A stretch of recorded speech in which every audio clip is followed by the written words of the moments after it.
If you're like me, you've always been obsessed with the post-apocalypse.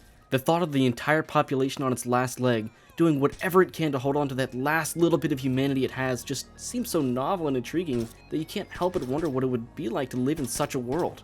Of course, only for a little while. I can't think of one person who would actually want to live in a monster and radiation-filled future aside from the same people who genuinely prepare for a zombie outbreak with stockpiles of guns, rations, and even bunkers. Regardless, game developers feel the same way, with different games such as S.t.a.l.k.e.r and the Fallout franchise wanting to emulate what it would be like after a nuclear apocalypse had gone awry. But then again, how can a nuclear war go right? In any case, with today's technology, you can actually survive the apocalypse with your own two virtual hands. Into the Radius by CM Games perfectly captures what it means to be a survivor in the destroyed world through its use of environments, creatures, gameplay, gunplay, and many other facets. So let's discuss that.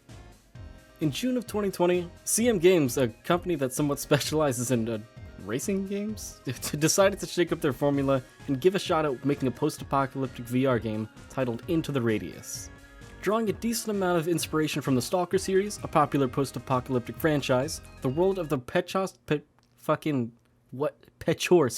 Radius Zone was created, filled with anomalies, fragmented memories of those who lived not so very long ago, and people and creatures corrupted by the awesome power of the Radius.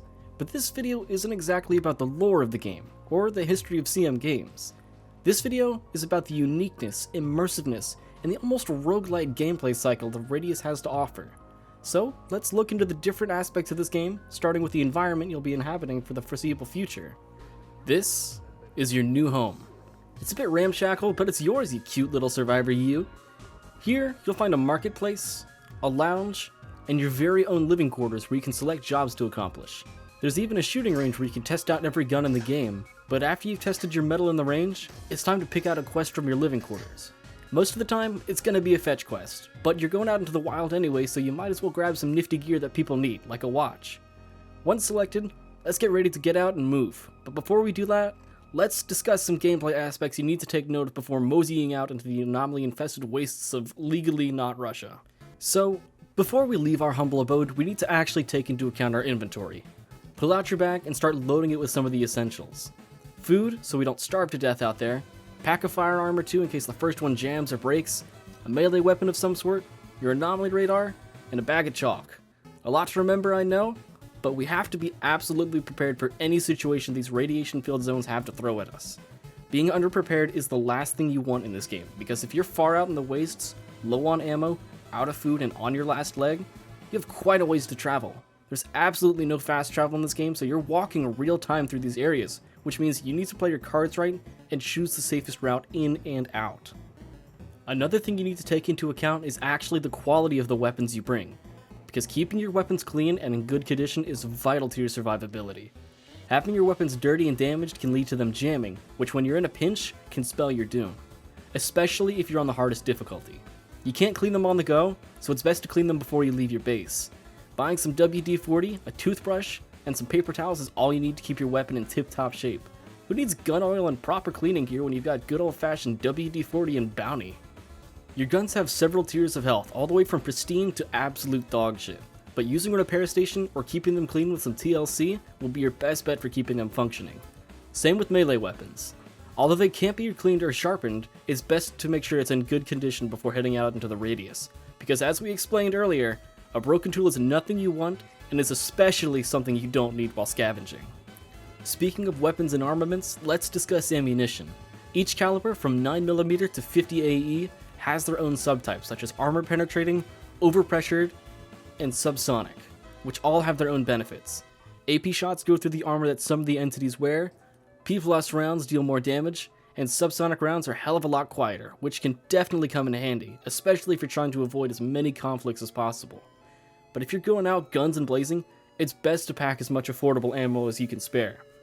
Now, on to the anomalies you'll be searching for. But before we do that, there's one more thing you need to watch out for, and that's hunger. Always be prepared to have a snack out in the field, because you'll sure need it. Having limited stamina while you're trying to get out of there is the worst thing that can actually happen to you.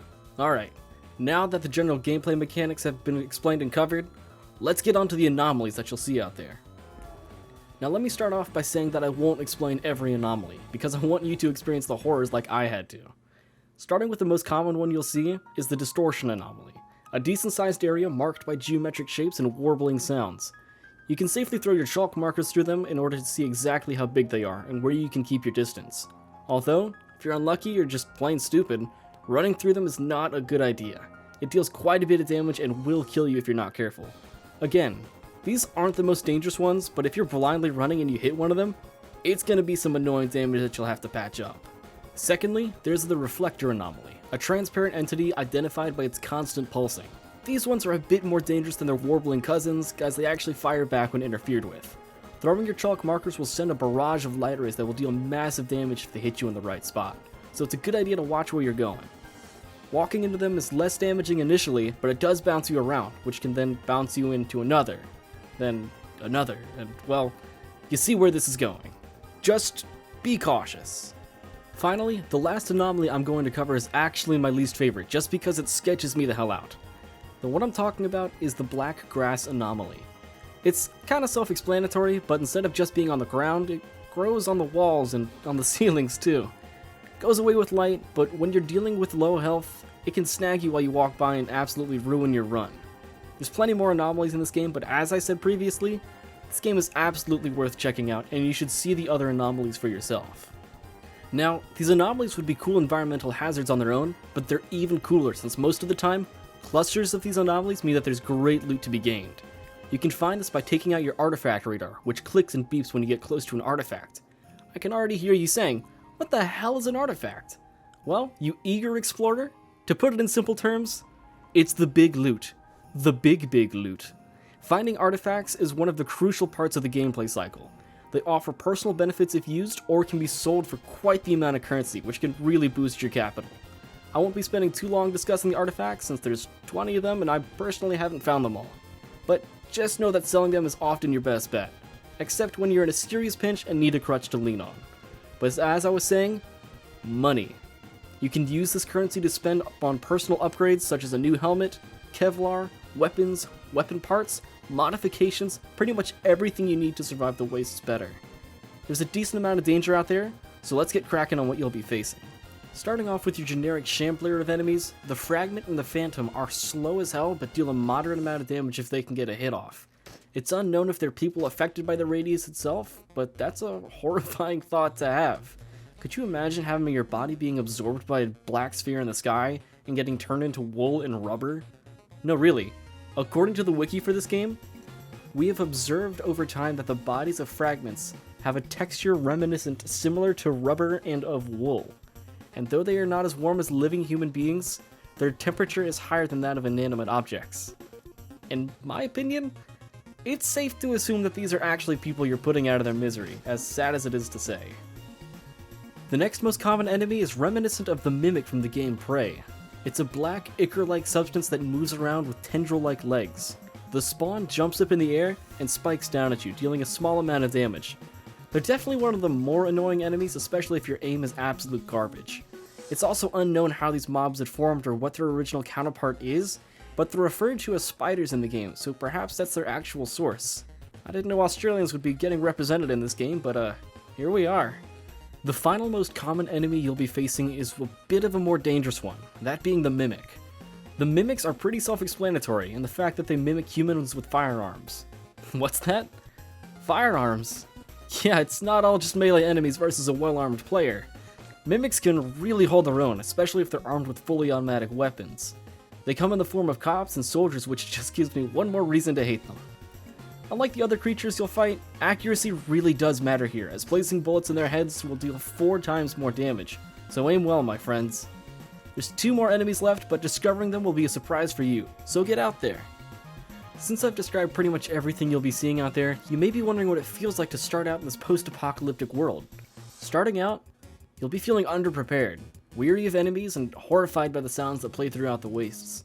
Everything feels hostile, and really, it kind of is. No friends in the apocalypse should feel about right, and for me, it feels like nothing changed at all. Now look, I'm going to be very honest with you. I haven't played this game since I initially thought about making this video, which was, September of 2023. After getting back into it, I was rusty as hell, so basically I got to re-experience how it feels to be a beginner at this game. And man, it's scary. I was already used to the environment because of how often I played it before writing the script, but I felt myself get immediately immersed in the barren world that this indie studio had created. The world felt torn and empty, only populated by the creatures produced by the Radius, and I was absolutely eating it all up. Getting used to combat again was somewhat tricky since I haven't played a VR shooter in almost a year, but I did manage to hit a shot on a police officer, which was hella fucking cool. Just, ignore my initial panic when I heard gunshots in my direction.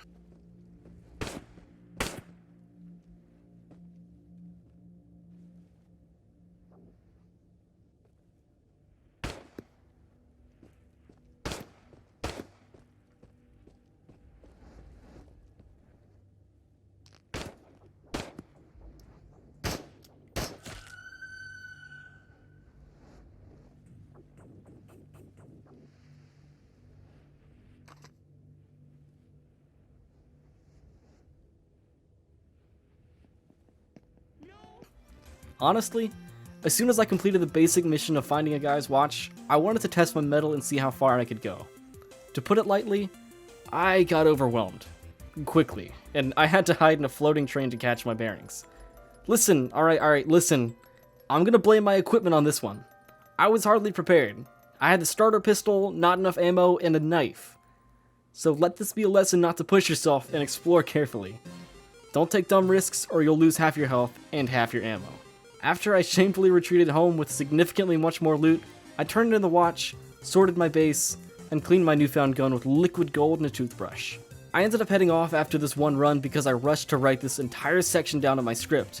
I was filled with so many ideas, I just had to jot them down. So, here we are. And no, it's not because I was scared. Seriously. But anyway, as a beginner, you're gonna be unprepared. Scared of enemies, especially the ones that shoot back, but as you grow and progress through the wastes, you'll become a master explorer.